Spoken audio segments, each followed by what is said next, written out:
Set in Europe, the village of Malleus is a perceptibly peaceful place, inhabiting a diverse group of so-called devoted Christians that allows gossip and jealousy to spread.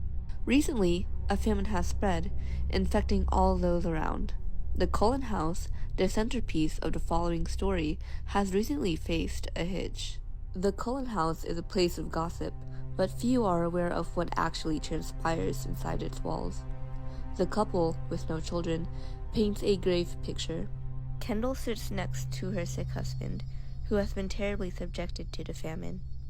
The third inhabitant of the household is Maria Gold, a small thing. After running some last-minute errands, she had just returned. Her stay at the Cullens was strange. She had been recently hired to help around the house a few weeks ago, but had never had a conversation with Edward Cullen, let alone seen him. Her few encounters with Kendall were short, and she found Kendall's constant absences strange as well. Ultimately, it was an easy job with good pay. Submitting to her curiosity, the scene Maria witnessed made her speechless. The darkness of the room, with a single light, fed into Maria's imagination. A dead man, a suspicious wife, and a frightening cat. It could only suggest something occult. Hey! Hey ladies, where are you going? What are you in a rush for? Is your next appointment that important that you can't be aware of your surroundings? Oh, no, Mr. Cullen, he's dead. I saw his dead body and that furry cat, it was sitting right next to him. It was like the devil himself. Mr. Cullen is now dead. I can't be in that house another moment. I gotta go. I got to Excuse me? go. Madame, wait! Wait!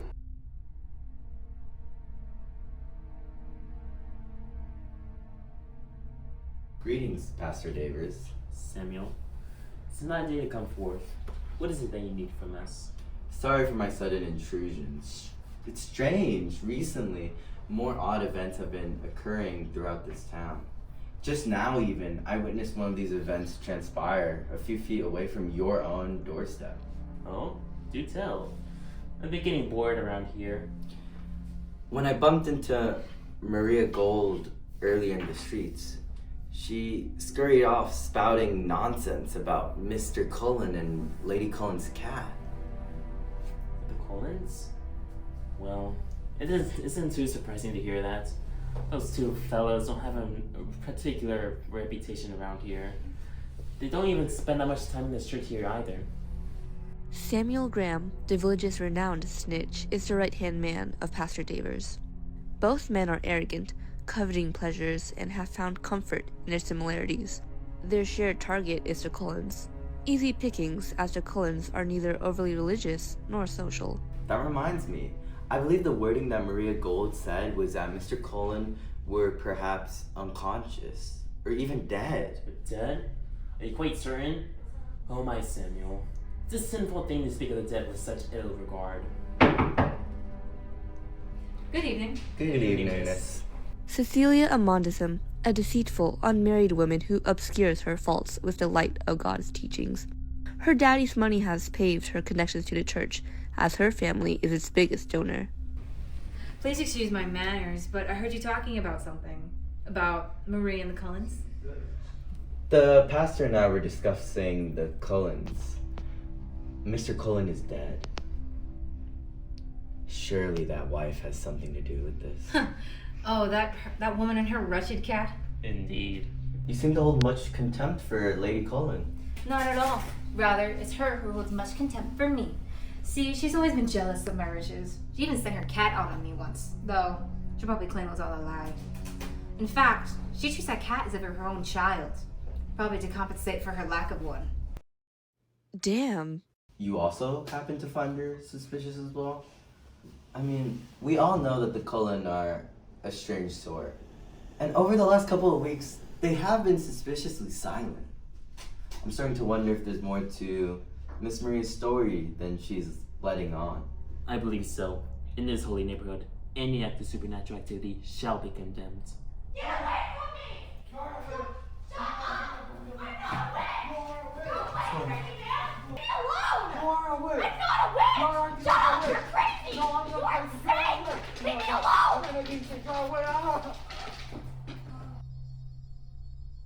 Billy Goat, a strange man. It's reported frequently that he claims that the supernatural occurs around the village, though few find truth in his words. His current situation is common, as he typically targets certain people whom he thinks are witches. Are you okay? That was a nasty fall. I must ask though, what were you and that woman talking about? That girl bears markings of a witch. I decided to interrogate her, but she wouldn't give me a straight answer. I wonder why. Apologies if I come out the wrong way, but have you heard of Lady Cullen? Yeah, she's my sister. Though we got contact a long time ago. Pardon? We should continue this inside. Mystico, was it? Call me Billy, please. Billy, can you tell us about Lady Cullen? Yeah, her behavior has been the same ever since our parents died. Many supernaturals even have a crew around here nowadays. I got her on it, and the only thing she could tell me is that I was crazy. Tell me this. Her husband and I were as close as ever. I bet she charmed him because she was jealous of our relationship. Thank you for sharing, Billy. It seems your suspicions were not unfounded. We believe it's in our best interest that we discuss with Mrs. Gold on the topic of whether there really is a witch or not. Will you join us? I'll join later. I've been in contact with too many people who I believe are witches.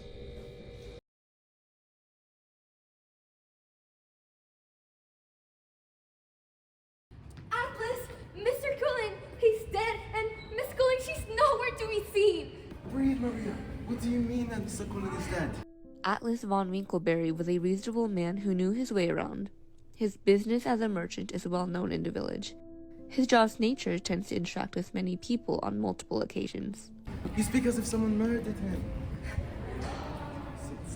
I believe there was someone or something. There was this devil next to him, and oh, Mr. Cullen, he looked so grotesque, as if the life was sucked out of him. What did this devil look like? It was small and furry. Now that I think about it, it was hissing as I fled out of the place. Well, it sounds to me like you saw Lady Cullen's pet. Perhaps it was started. I mean, everyone in this whole village knows that Catapult has an ill-tempered personality. It just desecrated on Miss Amanda's shoes just last week. No, I know what I saw. What about Mr. Cullen? He...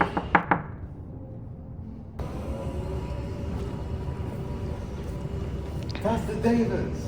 What seems to be the trouble? Winkleberry, apologies for the sudden intrusion, but the current situation calls for it. It's fortunate to find the both of you here. We'd like to talk to the both of you about the Cullen house. I'm sure you know what I'm talking about already. But first, we would like to know what you know about them. The Cullen house, eh? Well, I know Mr. Cullen. He's a very hard worker. Rest in peace. Until recently, of course, because of the famine.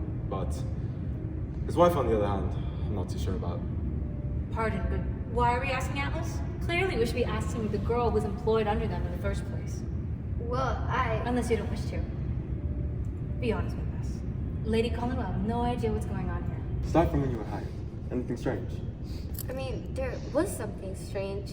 She barred me from certain rooms, like the master bedroom. Although when I began, everything was just normal proceedings. Although Lady Cullen wasn't around too much. Actually, she was frequently absent. Barring her own maid from the master bedroom of all places? Frequent absences despite her duty as a mistress? Pastor Davers, where could she possibly be hiding? Miss Gold, what about Mr. Cullen? I never seen him. Lady Cullen told me to not worry, as he was just busy with work. Hasn't Mr. Cullen been absent for the past week? I mean, when was the last time any of you guys have even seen him? Anything else, Miss Gold? When we collided, you seemed to be in quite the flurry. I think it's about time that you tell us who it is that you saw. Are you suggesting that Lady Cullen had something to do with Mr. Cullen's death? Miss Gold, who did you see? I just been curious when I saw the master bedroom's door crack open. It was ghostly, almost as if it opened by itself. When I opened the door, I saw a creature standing on top of his body, and I believe it sucked the life out of him. Pastor Davers, I think it was something supernatural. It was familiar. It cursed poor Mr. Cullen while Lady Cullen slipped away. It could have just been Lady Cullen's cat. Let's be reasonable. We need to confront her, Pastor Davers, before she gets someone else. You heard her. The constant absences of the Cullens is already suspicious, from beginning to end. Even her own maid says so. Now hang on a minute. Maria, tell them it was Doc, that you could have been saying things. The Cullens were not the most social people. Such a dedicated man like Mr. Collins could have been taken advantage of. Would you dares lay her hands on this village? Ladies and gentlemen, it is clear to me now that this famine, who was plagued at crops, could be the works of someone we've known for years. The story of Malleus has neither reached its end nor climaxed. The supposed witch, Kendall, has used her familiar to set a curse, a famine. Her late husband, the main witness, was allegedly silenced.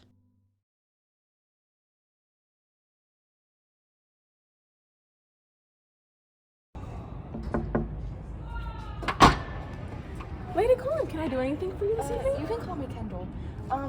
I gave you a letter about that letter I sent you the other day. Are you busy? Kendall has taken temporary refuge at Peyton Kester's house, an average woman who is taking care of her sick mother at the moment. Their quiet conversation is a striking contrast to the outside. The doctor is speaking to my mother. I'd say he'd be here in a few minutes. I'm sorry, did I intrude? No, it's all right. In your letter, you wanted to speak with the doctor too? May I ask why? It's a long story. Edward was a proud man, sacrificing his health for the good of his business, which had recently been in decline. The pride of his wouldn't allow his neighbors to see the poor state of his wealth, or his maid the poor state of his body. He started to push me away in shame for his foolishness, his rude awakening forcing him to close himself into his quarters and refuse to eat in an already sick body. I'm unsure how to help. I can only stand by and follow his wishes, covering his absence. I was useless from beginning to end. Oh, Kendall, the village was wrong about you, about your family. It's just such a shame to see all the work you guys put in.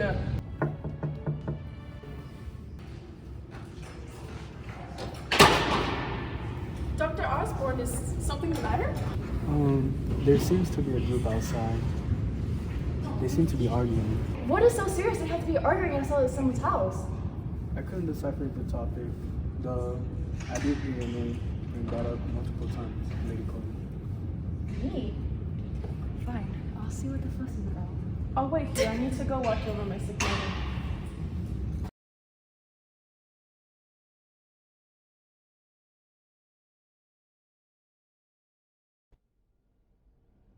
Enough of this foolery, Samuel. Foolery? I doubt you can recite the 10 Commandments without shaking your faith is within this church. Under judgment, would you even be willing to admit you're wrong? I don't need God's guidance to see a blind man. You've always eyed my wife, Mrs. Von Winkleberry. Your jealousy has blinded you into ignoring my words, Samuel. You misunderstand me, Atlas. Oh, I understand plenty. I'm not jealous of you. I'm jealous of your wife. Damn, girl. Samuel, I had no idea. Atlas, are you alright? I must speak with my wife. Atlas. Is something the matter? Lady Colin, we're here to discuss the countless accusations and suspicions against the Colin house. Not only has her reputation tainted, but her husband, who has had frequent absences, has been found dead. What say you? Are you all going mad? Why have you come to Peyton's house? Have you already charmed the poor woman? Or perhaps you already cursed her sick mother? Her mother wasn't sick before that witch came here.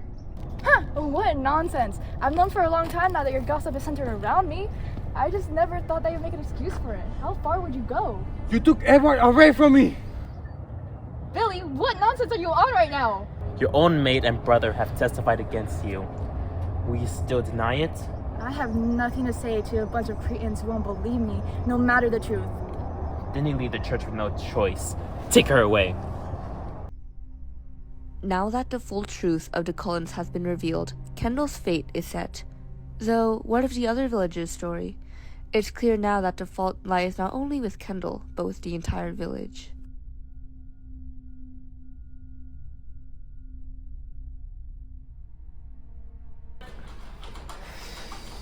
The sun has set and risen upon the village of Malleus. Kendall awaits her fate in jail, having spent only a few hours behind bars before another tragedy strikes in the Cullen house. What are we to do with Lady Cullen? It's simple. We just follow the common procedures when we deal with a witch. First, all artifacts must be burned. All charms must be then cleansed. And lastly, the witch herself must be lynched. Good evening. Hey, gay boy. We're on time, Billy. We were just discussing what to do with Mrs. Cullen's belongings. We plan to burn anything that belongs to that damn witch. Hey, I'm familiar with their house. If anyone can find their charms, it's me. I can help. Are you sure that's wise? I mean, walking into a witch's house by yourself. Don't worry, gay boy. I can protect myself.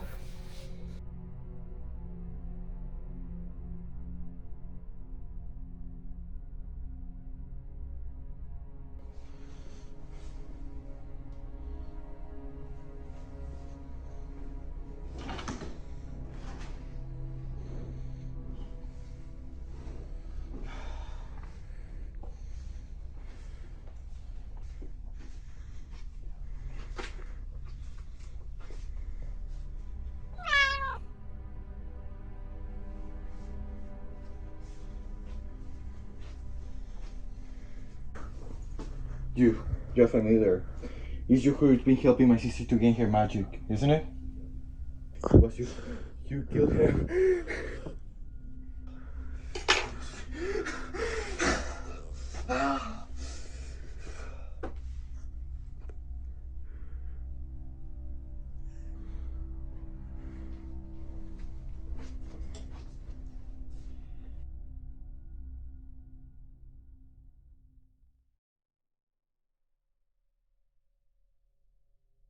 Atlas is sitting at his desk, staring at his journal flipped to a blank page. His head tilted down, resting on his joined hands. The room is dark, illuminated solely by the single candle at the corner of his desk. He is contemplating his feelings for his wife, and maybe even questioning his own sexuality. Atlas, are you coming down for dinner? I can't believe what happened with Samuel earlier today. Does he really have feelings for me? Why did he do that? And why did it make me feel... No! Surely not. It can't be. I love Victoria. But what if Samuel's really the one? Would it really be so bad? Are you okay, sweetie? I guess. What was that?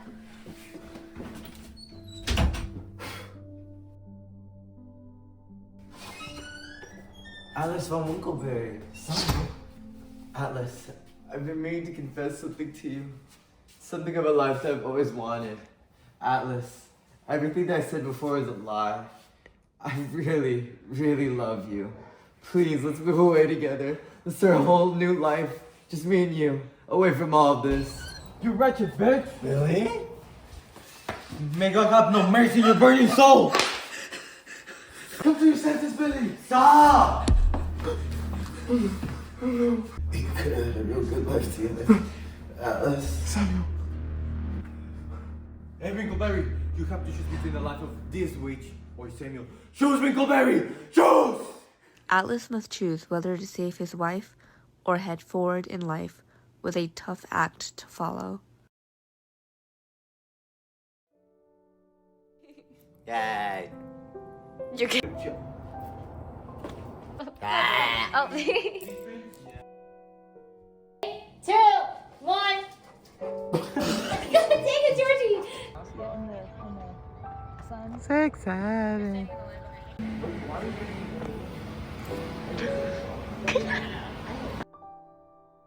Oh yeah, we So I'm the only one that's lower accurate. It sounds to me like you saw Lady Cole's fat. And then Alfredo came in as he turned into a... You're tripping. You know that? Huh? All I want to do is winkle it so hard. Enough of this foolery, Samuel. Come on, that was not strong. Push me.